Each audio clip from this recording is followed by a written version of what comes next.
Welcome to the You Are the Creatrix podcast with myself, Angie Litvinoff, and my wonderful guest, Hamaima, as part of the Wild Power season. Hamaima is a shamanic practitioner, musician, sound healer, and spirit yoga teacher with many years of experience in holding space for yoga classes, workshops, ceremonies, and retreats worldwide. In her work, she combines ancient practices from different spiritual traditions to guide and empower those if you're drawn to the vibration she carries. So Hamaima guides you in a playful, creative, and equally powerful way so you experience deep healing and at the same time learn simple tools that will help you to remember who you are. So it's a real coming home to yourself. So welcome, Hamaima. Thank you so much for having me, Angie. It's beautiful to connect in this way. Oh, for me too. I cannot tell you. It's just such a wonderful coming together like this. So I really feel that. I really feel your words. Yeah, so tell us about your journey. It's a long journey. I think we can all relate to our journeys being long journeys. And, we sometimes feel like, oh, this is the day, or this is the time when I started my spiritual path. But I always say that we are actually always on our spiritual path. But there are these moments where we are consciously choosing to be. And for me, it was kind of a process where I was in London. I lived in London for a long time. I know you are based near there. And I was working as a social worker there. And very involved in that work. And I always had this, I want to help. I know I can help. So what is a way that I can help others to relax more, to be more in alignment, or to be more healthy, more happy, content? And I chose a very intense line, of course, children in care in an inner London borough as a social worker. So it was quite intense. But at the time where my energy was, that was where I felt alive. But it also led to a burnout quite quickly because I was overdoing it. I was over caring. It's an interesting word, but it was just really hard to see what some kids had to go through. So at some point I felt this is it. I can't do it anymore. I'm kind of I was numbing myself at the weekends with drugs and alcohol and going out, and it's just then back to work. My soul knew this can't carry on. This is not how I can be of the greatest service, right? And so I took myself out and went off to India, just totally like a total change, and started to go to ashrams and do yoga for the first time. So some people laugh at me because I've never done yoga, and then I go to India, and it's like I'm an extremist. Like that's also in my astrology. And so with that, I got away from also the more destructive behaviors, with the drinking and so on, and kind of focused and managed to gather my energy and become more still so I could really listen to my own internal guidance. So I spent a good few months in India, and then came back to London, and went half back into the social work realm, but in a bit of a different way, where we opened together with my partner at the time a school for kids who don't get on in mainstream education, but there were obviously high risk cases and really high level of care was required. So also that I just couldn't, it just didn't work out. So there was in my books, it was a complete fail because I left after we had built everything. I left it after a few months, and I fell into a very deep hole where I thought, okay, so I failed those kids. I failed my partner at the time. We lost a lot of money. I felt totally like I had messed up. And, I went into a dark place where now we know we call this the dark night of the soul. And when you're in it, and I'm sure lots of our listeners here can relate, it's difficult and you don't want to be there. And, but when you look back, it's actually, this was where everything changed, right? So being in that place, slowly starting doing voluntary work, and then found out about Kundalini yoga. So my mom is a healer and she works with Kundalini energy. And that was already my consciousness, but not really. I was kind of resisting it a bit because it came from her. We often do that, don't we? Yes. Yeah, and so I started to do Kundalini yoga, and that was really what changed everything. You know, it cleansed, cleared my body. You know, I had to relax my nervous system. I felt wonders. I felt this force in me. It's like, oh, what is going on? You know, and it was like, you know, it was this a legal high. Suddenly, there was nothing else needed, and I was so full of energy and happy and the creative, and from there on it kind of led to all these other practices, you know, like in the shamanic world as well, starting with cacao. Actually, it's not true, starting with ayahuasca when I went to Peru 2013, and then everything like slowly, and since then the plants have been guiding me, you know. So you're describing, because this is only like the beginning of your journey as well, that this sense of responsibility, this overwhelming sense of wanting to help the world in a particular way, where you came across some obstacles which you really took personally. You know, it was a, you know, you felt like you had failed, and so that, you know, as a creative being as well, you know, we all internalize this very, very profoundly because we want to create shifts that are very tangible and visible and have impact. And then also you're describing this transformation where the reason, I mean, it's so beautiful to hear, because although it must have been a lot of pain for you, that you actually at some point realized that you needed to get accountable for your own well-being. And without that, then perhaps the Kundalini yoga might not have been the same. You know, it's like almost like this is you now saying, right, okay, I know that you hadn't sort of, the story kind of has more chapters after this, but kind of speaking to you now as the, you know, sort of, you know, internationally renowned woman you are, that also it's, you know, kind of finding your groove, finding the way that you can connect to others in a meaningful way, right? You know, bridging that so that actually, even though you no longer work with teenagers in inner city London, that there is still a way that you can reach people and connect that is actually in alignment with who you have become, right? But first of all, that doesn't happen overnight, does it? Oh no, I mean, I guess like new earth energies, it can happen overnight, right? Okay, yeah. But in terms of like your own healing, yeah, it's like that's a stage in the process, isn't it? Like that Long as- sense of like healing yourself, cleansing, nourishing, and getting your body restored. yeah, exactly. Especially for like generations, you know, when we look at the ones that are in their 20s now, they might not, for them it can be very fast, right? Because they come with super high vibration already. So Yes. you know, if we look at the rainbow children, indigo children, crystal children, etc. I'm almost 50 now.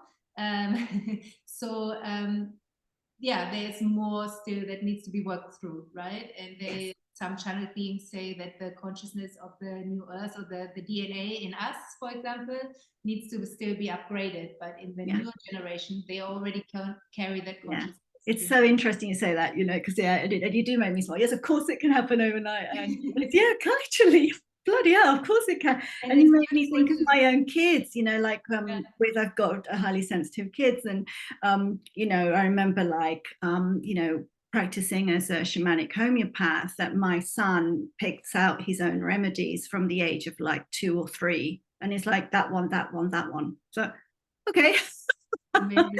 So that sense of like, and he's not, I mean, he's, of course everyone is unique, but I'm saying like he's not the only one, right? He's like, you know, that high vibration. It's so it comes to me as a relief, you should know this, you know. It's like there's you know, whenever things feel dark, that there's this incredible beauty that is being created constantly with this other way of thinking. And tell me what happened next to you. So you found the, you know, sort of path of Kundalini yoga, but then a lot more happened in this story. What happened next? Yeah, just to that point again, because of course it's an ongoing process, the healing or the journey, and you know, I've like done many years of really intensive Kundalini yoga and plant medicines on all that, and you know, was all necessary, I'm sure. But it's also good to mention, like you said as well, it doesn't have to be hard. Yeah, it can be hard, and we all had these really hard experiences, I'm sure. And when we embark on our spiritual path, there can be these moments where it's like, oh, I can't take it anymore. But sometimes people get also addicted to, they're like processing junkies. So, but there's still this, and then there's still that, and it's like, yes, but can you lovingly embrace it and be with it until it's ready with being in the pain, you know? So that's just important to mention. Yeah, and I'm doing kind of like, if I could do cartwheels, I would be doing cartwheels here, because it's really good to hear this. It's really good that, you know, at the same time, whilst, yeah, you know, life does open up and we do break down, that actually some of the processes, the assumption that we have, which is very deeply ingrained, because I've really had to work on this myself for the last 30 years and reached a very similar conclusion to you. It's just so exciting to hear from yourself that you know, not all of it is actually about being completely challenged and broken down. It's like some of it is actually, yeah, I'm just going to quite literally let go, walk away, surrender, or whatever it is, without the need to necessarily go deep and intellectualize and break it down, or even go back to it. So it's that sense of, you know, knowing that there are, although not being insensitive as well to obviously situations that require that, because, you know, as with a therapist background, I appreciate that too. But that there are some moments when, as you say, you know, we don't need to regress, go back and relive, you know, continuously in order to evolve. And so a good teacher, you know, a good teacher will allow you, you know, to have the space to become, you know, your own mentor, your own guide, you know, and to become empowered in your own way. And this is what you're also talking about. Yeah, and it's really beautiful, because I feel, I read somewhere and it resonated so deeply with me, as a healer. When are you a healer? You know, it's also interesting, but you hold in your energetic field exactly what lessons you have learned or what you have dissolved, what was not in harmony. So that's why people who go through quite challenging situations, if they have made peace with it and they came to a good place with it, they will hold that in their energetic field. So it's almost like a training to become a healer in that field. You know, you have your own niche when it comes to abandonment or addiction, or because you have, and it doesn't mean you have to be perfect when you are a healer or practitioner, but you are conscious of your patterns, you know, and what you're still carrying, but you also know you have brought awareness to it, and you have brought peace, and you are actually vibrating that out. So it's interesting how everybody attracts a different crowd, right? There are some crossovers, but everybody has their own. So some resonate more with me than they would with you, and vice versa. That's really beautiful. And we always feel it all has to be, we have to have all the tools and all the feathers. And yeah, it's also beautiful, but your energy is already enough, right? Yeah. And people being attracted by it, being in the field, and then they can come to their own solution. Then it comes again, you're your own healer, really. You know, you're your own teacher. Mm-hmm. I often think about when I'm working, particularly with small groups as well, one-to-ones, but that sense of, okay, what if we don't have anything, like, you know, I don't know, imagine your bag falls off a bus or something, you know, and you don't have anything. Like, what can you do? You know, what can you do at that time? And I think this is where we start, you know, this is where we begin, that sense of nothing, and work with, see what comes in, invite what naturally comes forward and steps forward in terms of our own unique offerings as you know, people who receive and people who, you know, the reciprocal process between the facilitator and the person who is you know, there for guidance, or there for, you know, to empower themselves. And also I'm really hugely interested in your connection with Indigenous culture as well, because I feel like for me, you also are a bridge, and that you know, your sensitivity and connection, which is so personal with the people that have trained you and you work alongside as well now these days is one of being really culturally aware and appropriate. And I really, that's, you know, I really, you know, I really respect that. And I find that also, you know, it's also, there's a lot of people out there, and it's actually what separates the people of integrity to the other ones. So can you talk to me about your relationship with Indigenous culture? Yeah. So first of all, I would really like to talk about my Mayan family in Guatemala. Some of you might know Lava Love Cacao. So they are the creators of Lava Love Cacao. Their names are Isaías and Isabel, and they are based at Lake Atitlan, where I spent a lot of time. And I've been sitting in ceremonies with them for 6 years, I think. And I support their work and they support my work. And it's like seeing like on the same level, you know, there's not like, oh, because we're indigenous, we know so much more, and you're just coming as a white person here. No, you know, like I learn so much from them, but vice versa. They learn also a lot from me, and they totally see that. And this is so beautiful, you know. And when I come there, I wear their local clothing, like, you know, the beautiful blouses that have like embroidery. They're called pipiles, and then you have like these bells, the faja. And interestingly also, but I still also get criticism for example, for wearing the local clothing, you know. So on Instagram, for example, also there. And then you have to really hold your center and not get personally offended, you know, because I feel, yeah, cultural appropriation, of course, is a thing and it's done. But we can also see it as, not in all cases, I know it's sometimes really distorted, that, but cultural appreciation, right? We are celebrating their culture, and they love it. Most of them love it so much. They gifted me those clothes, and they love it when I wear it, you know. But it's a very sensitive subject. Yeah, So absolutely. I But also sometimes that, find it hard to navigate as well, and but also bringing empathy and understanding why maybe people feel I shouldn't be sitting there in those clothes, for example, you know. yeah, and I think it's about context as well, because, you know, being having awareness, you know, I mean, you'll fully live and breathe the life, that the path that you walk. But somebody, for example, who isn't necessarily as immersed in it, kind of like where you're going there, and, you know, your circle, your inner circle is steeped in Indigenous ceremony and culture, and sharing of knowledge, that people can still share in that, and give back in some way.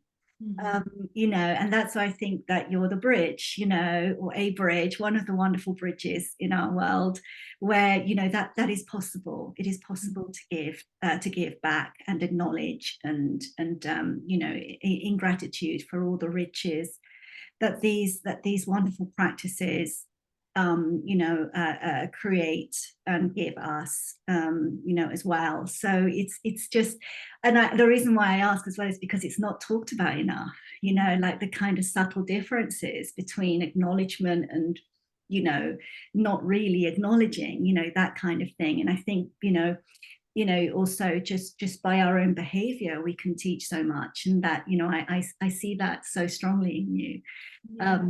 Yeah, it's important to one of my teacher calls it like neo-indigenous, you know. It's like when we are these people who talk about cultural appropriation all the time, and they just focus on that, and they're kind of criticizing everyone who's kind of trying also to bring together, you know. So I feel like this causes even more separation. Yes.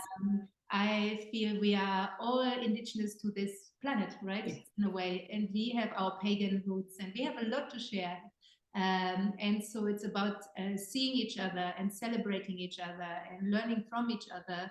And also for us, not putting the indigenous so on such high pedestals and then going there and get disappointed, because they're humans, right? So same as us, we make mistakes. So and so it's really important to just see kind of, wow, you in that field, that's amazing, you know. Thank you so much for sharing, and this is what I can bring, you know, the understanding of what we are struggling with in our world. You know, it's different to what happens in the jungle in Brazil, you know, I just went to spend time with the Awanawa tribe in Brazil, in the Amazon, and it's again different, you know, but having the opportunity to sharing these ancient practices of being welcomed, what a beautiful kind of celebration of humanity itself, right? To be able to share and to visit and to bring them over here, and yeah, like you said, bridging, you know, bridging all these beautiful traditions and uniting them. Yeah. And also you do ancient womb wisdom work and inner child work and ancestral healing. So it's about an increased state of balance and grounding and harmony. Can you tell us a bit more about it? Yeah, so through my own work, kind of, I discovered more and more that we are holding so many old energies, right? So often passed on from our ancestors, maybe past life things that we are confronted with at some point of our journey. And for me, the womb healing, there are many more beautiful goddesses that are much more experts in this field, but the womb healing, the inner child, the ancestral healing is very kind of connected for me. And I'm feeling that it's important to connect to this heavier energies that we might be holding. So often here in our womb space, of course, you know, for the men in the harder Tandien, here in the lower triangle, we are holding maybe the more heavier energies of abandonment, of fear, of trauma, of these really heavy energies, resentment, disgust, whatever you name it, shame, you know, guilt. And to what I do in my ceremonies, I will connect people and lead people to, you can say, that shadow realm, the underworld realm of the serpent, or to taking you into your womb space and to see, okay, lovingly see what energies are you holding there that might block the flow of life force energy, right? So, and what I do is come with a really with love. So the energies that are there, so maybe the soul parts that are disconnected because due to traumatic experiences, we didn't want to look at them. So the only way to deal with it was to fragment, you know, to disconnect from that part. But it's time to bring that back. So we can bring it back by visiting these more shadowy realms. And also my guidance, I find a lot of guidance in the Jeshua channelings by Pamela Kribbe, highly recommended. And there was one part where it was said, visualize those parts of you as children that are neglected, you know, that haven't had food, they haven't had contact, they have ripped clothes, and all they want is to come home, right? They want to be held. So this part of you that is in total fear still, or guilt or shame, rather than being further and further abandoned, it just wants to come back. And that doesn't mean then all is well. It's like, no, but at least there's a connection again, and you recognize that it's a part of you that it's absolutely necessary to be with you, because it's always going to be with you. But what it looks for is loving care and nurture, right? So, and sometimes people are not quite ready to embrace all of those parts, but it's okay. What I do is open a little door, and you can look and it's like, oh no, this is not possible yet. Then you go next time, right? Or you know, oh, I know where I can go now to see those parts and to meet those parts, and maybe step by step I can bring them all back, because these fragments and these disconnected parts, they will have an impact on all decisions that we take, how we live our life, on our health, right? We're not aware of it.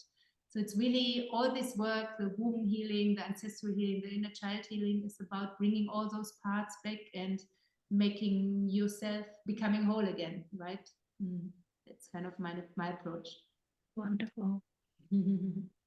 Yeah, so that again, that accountability as we become awakened to our own potential. And I don't mean by the potential of, like, you know, racing ahead and, you know, becoming this or becoming that. It's just our potential to be, to exist in a total state of awareness, right? So that, you know, taking the accountability of, right, okay, well, I've got a bit of me that I know is missing, and I know that it's hidden, and it's brushed under the carpet, and maybe I don't even know in this lifetime why, right? But that I know that there's something not quite right. So that sense of that facilitator, you know, having the facilitator to be able to integrate, to help that individual as a facilitator to integrate the soul fully, and bring back and call back the soul parts, the missing soul parts. And that, you know, obviously kind of with my background as well, I know from my own experiences that, you know, these are very tangible experiences, like with, you know, when you do like, you know, shamanic healing, soul retrievals, and, you know, which is what you're describing as well, in their different ways to do. And when I've done this work as well, that sense of like the tangible before and after, you know, that there is a real sense of change, that which is probably kind of, unless you've been through it, maybe you know, it's kind of like, you know, kind of very different to hear about, right? But at the same time, that just knowing that, you know, when you're feeling ready, or just ready to dip your toes in, as you describe, and sort of just to gauge, you know, whether it's the timing is right. But also your integrity will be a big part of that, you know, helping the person through that sensitive and vulnerable place. But actually, that sense of, you know, being fully integrated is quite something. Yeah. And I can observe from my surrounding, especially those who are maybe not quite on the spiritual path, or maybe just a little bit, that it seems to be going okay until like maybe even 40, but then the demons or the ghosts that you haven't looked at will come out, right? And they are not demons really, but they are those that have been neglected and abandoned. They are kind of in the gym the whole time and building up their muscles because you don't pay attention, right? So then it will hit people, and I think that is when we talk about the midlife crisis and many life cycles come together, right? So in the mid-40s, so this is when people start to struggle. So I can highly recommend to start before it gets too hard, to just see, okay, what energies am I holding that are not serving kind of my expression right now, or what I want to bring out into the world. And rather when it's almost not too late, but when you start, I'm depressed, I need antidepressants and so on. So maybe just being aware of little, like, oh, there's something wants attention here, right? So start before it's too late, you know, that's kind of what I can say. Wonderful. And that sense of not judging oneself, you know, or trying. I mean, it's easy to say I know, but also I'm so conscious, you know, like you know, I'm going to be 50 very soon, and you know, that sense of like you know, not passing judgment on one's change, because the change is happening whether we want it or not. It's coming, and it's good, you know, ultimately. So I just also wanted, something that we touched upon before we actually started the podcast, was we touched upon the theme of the divine masculine, and I'd love to have some of your thoughts on the divine masculine currently. Yeah, it's been really present with me, especially recently. And just a little backstory. So my energy, you might be able to feel it already, like I have quite a lot of masculine energy. So meaning like I'm often kind of in a leading position, and I get things done, and the action oriented, and kind of maybe a bit over bossy. So I actually, when I moved to New Zealand, I lived in New Zealand for a little while, because they say that a lot of Lemurians went to New Zealand. So it's a very beautiful feminine energy there. So then this divine feminine came in, and I had also beautiful women there that were, for example, somebody was offering yoni steams, and there was a beautiful goddess that has this goddess oils, and I really immersed myself. Then I went into, my masculine is overly strong and overpowering, and I kind of judged it a bit, or didn't want anything to do with it. So that was my journey, really stepping into the divine feminine, then only to realize, hang on a minute, this needs to be in balance. That's the last thing that your masculine needs to be pushed away. and to be made wrong. And I think this is, although I kind of, I broadcast that we need to celebrate the masculine and the men that are showing up and so on, but I only just caught myself a few months ago, or actually only recently, because, you know, I've been single for now 4.5 years, and it's really hard to even date for me, like you know, and then I had these belief systems that I would also openly share. So I feel like most men are not quite there yet, you know. The masculine needs a lot of support. They're not quite there yet. One.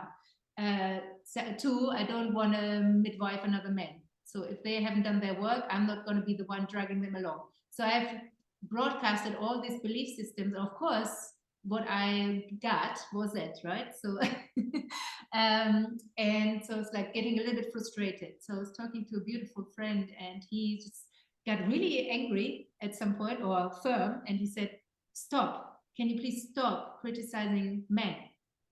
And I was like, that really went here. He said, we are tired. We have been fighting in wars forever. We have been fighting for the love of our fathers. We've been fighting to accomplish something so we can be the men that we're meant to be. And we are tired. We don't want it anymore. We want to soften. But if we get just harshness and criticism, how can we soften?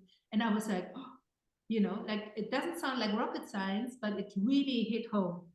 And I'm like, oh God, I have been doing exactly that. I'm telling I want to support the masculine, but I did exactly the opposite, you know? So now my learning, or my energy I want to move into, is to like see all the beauty that the masculine energy brings, right? Also my own, of course. It's like, oh, you are in charge of all of that. Amazing. Thank you so much. And to really celebrate that and see that, and be patient.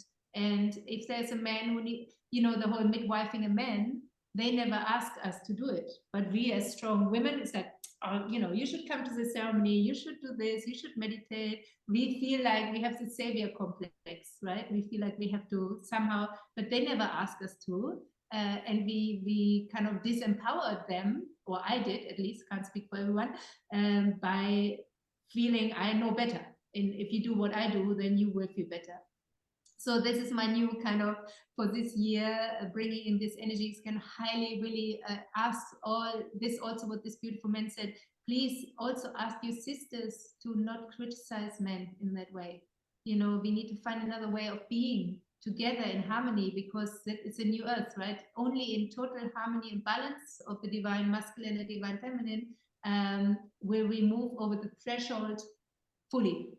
And yeah, so I'm excited about it. So I'm offering a couple of events accordingly to that in Berlin soon, and also learning, right?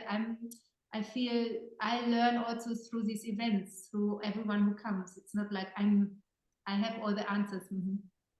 So watch this space for, you know, the divine masculine that is going to be coming in to further enrich, you know, your work, Hamaima. So it'll be really, really interesting to follow that part of your journey. Mm-hmm. Tell us where we can find you. You can find me. I have a website. It's harmony.Hamaima.com. So don't worry about the spelling, will be in the notes. Harmony.com and Hamaima Love on Instagram. So that are the best channels, really. And yeah, I have 3 retreats coming up in Europe this year, if anybody's interested. We have Austria, Sweden, and Ireland, and ceremonies along the way. So yeah, just connect, and it would be lovely to see you.